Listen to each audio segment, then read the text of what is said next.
know when your mind has settled? Huh? Yes?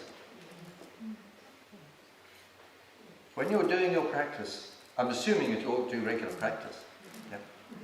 When you do your practice and you start the settling, grounding, resting, do you actually recognize the process of the mind moving from roaming around to settling? So I don't need to describe it. Would one of you care to describe it? How do you experience the transition from the unsettled to the settled mind? It doesn't move away as much once you're more settled. It doesn't move away so much? Periods in between going, you're... Good. Longer periods between being here and going there. Yeah. Mm-hmm. Does it move down? Kind of moves down into your body? Moving down. A feeling of moving down. I think a lot of people get that, yes, particularly in relation to the body. A sense of becoming more grounded, yes? Yeah? Yeah? Thoughts are there, it's more like a little sort of bubbling, and it never quite turns into full distraction. So Good. they've gone away, but they're just there. Yeah, so thoughts are there, they're sort of bubbling around, but they don't suck you in. No, until you lose. Don't go into full distraction. Yeah?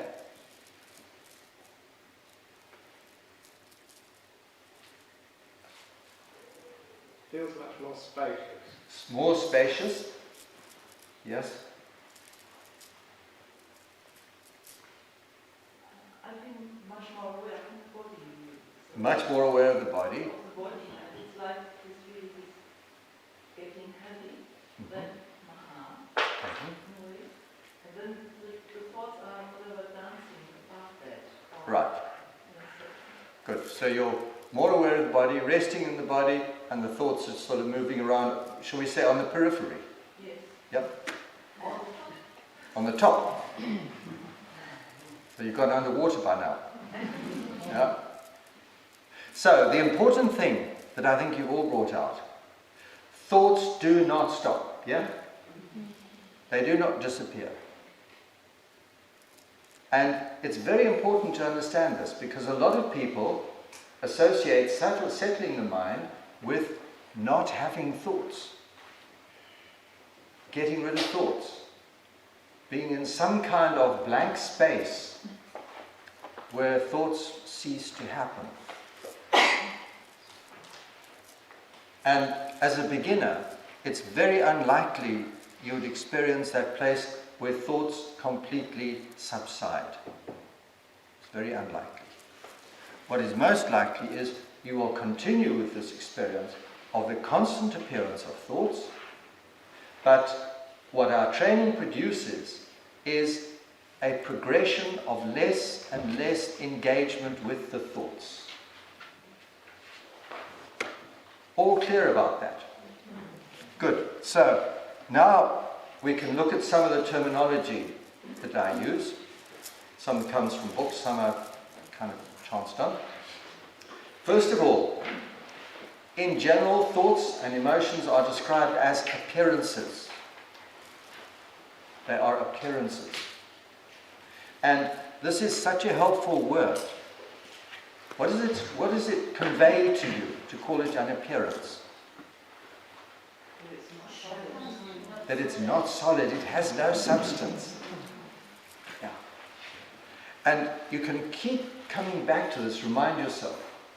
A thought and also an emotion is an appearance. So constantly come back to this business of a shadow on the wall.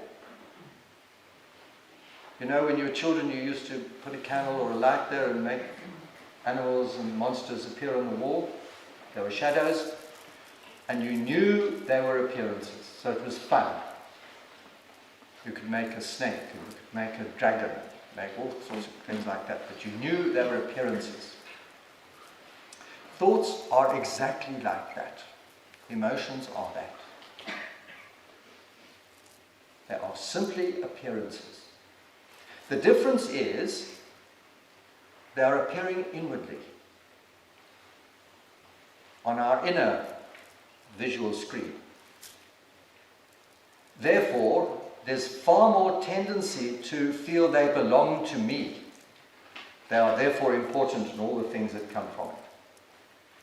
That's why we talk about my thoughts, my feelings. You know, what I've discovered is there are very few more dangerous things in life than to injure somebody's my feelings.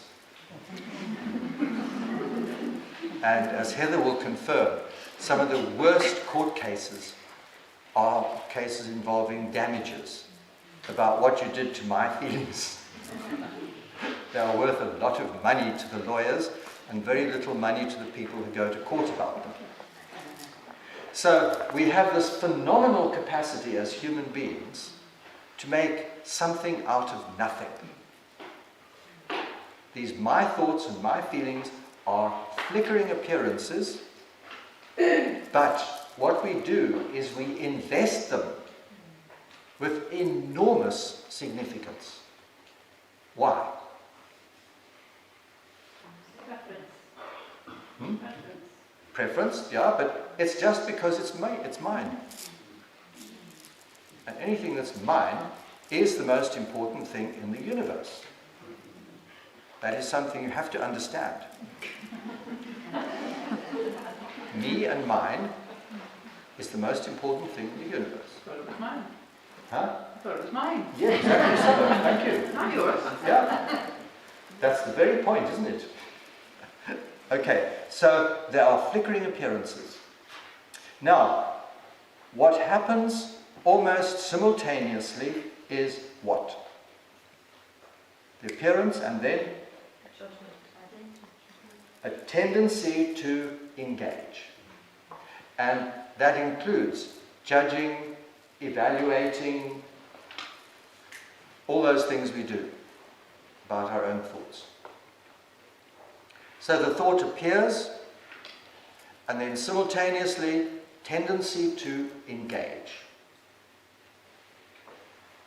So it's thought, then my thought. Feeling, then my feeling. Now, the interesting thing is there's a nanosecond between those two. And when the thought arose, and before I had engaged it, it was not my thought. It was not my feeling. It was not important. It was not significant. It was an objective appearance. Amazing. But the tendency to engage flicks in, and then we act on it. And this is where our mindfulness insight training becomes so crucial. Because with training, what we do is we gradually increase the period between the appearance and the engaging. So the thought appears, and then after about 100 years, instead of engaging within a nanosecond, you engage within 2 nanoseconds. Anyway, that period between the two starts to grow. That's number one. Number two, the intensity and the conviction with which we engage also changes. In the beginning of our training, the engaging is almost instantaneous and it is intense. This is a very important business, this thought of mine. I need to get involved with it at once and in the most gruesome way possible. It's such a big business because after all, it's evidence of me.